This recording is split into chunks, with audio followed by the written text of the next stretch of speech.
So in 2021, I visited Brazil at the invitation of former President Bolsonaro and his son Eduardo, who is a federal deputy as well as CPAC in Brazil, and is now the exact same Supreme Court justice who is charging President Bolsonaro with something that would put him in prison for the next 35 years.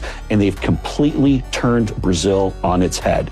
And so what President Trump is trying to do is say, look, if you're going to go run these undemocratic activities, whether it be some completely false nonsense they're going after President Bolsonaro on, or, by the way, this same judge, they kicked off True Social out of Brazil. Rumble is now banned out of Brazil. X, the former Twitter, that of course Elon Musk is now running, was kicked out of Brazil for a long time. And so I know people, Dr. Drew, that I've spoken with and met with, and people I've known for a long time that have been pulled out of their house in the middle of the night, who've been roughed up by these secret police, who've had their finances frozen, and there's no one to appeal to.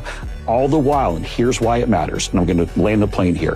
Why this matters is because what the Supreme Court is doing in Brazil is making opposition to the current leader, President Lula, virtually impossible. They're trying to lock up anyone who they disagree with simply just because they're a different political perspective. So to combat that, Brazil's Congress is meeting tomorrow to pass immunity law to make sure that members of Congress cannot be charged by the Supreme Court simply for doing their job. What they can then do is then go and take certain actions that right now they've been afraid to do, because it's been said from the Supreme Court, if you get out of line, if you say something that differs with their ideology, then they'll just come and lock you up and throw away the key.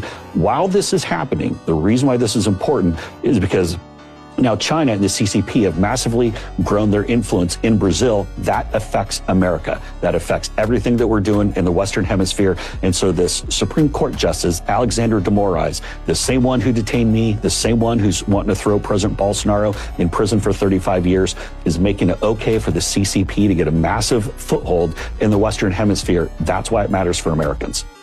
O que eu vou mostrar agora, ninguém ainda mostrou e, na verdade, não querem que você conheça. Às vésperas do julgamento do presidente Bolsonaro, por ter supostamente feito uma minuta golpista, essa minuta não existe. Já cansei de falar isso.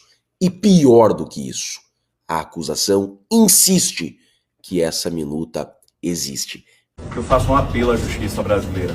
Coloque esses criminosos na cadeia. O tal do Antônio Carlos Camilo, careca do INSS, meteu a mão em milhões de reais junto com outros operadores financeiros que está usufruindo da vida. Esse criminoso do núcleo de uma das organizações criminosas, ele andava perambulando pela esplanada dos ministérios.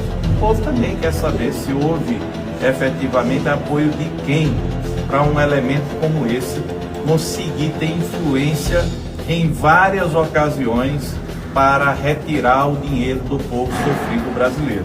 Mas o que está se precisando hoje é de uma medida restritiva de verdade, cadeia para esses bandidos que estão descobertos. A operação já foi realizada, porque o Brasil não aguenta mais impunidade, e esse é o papel da CPMI.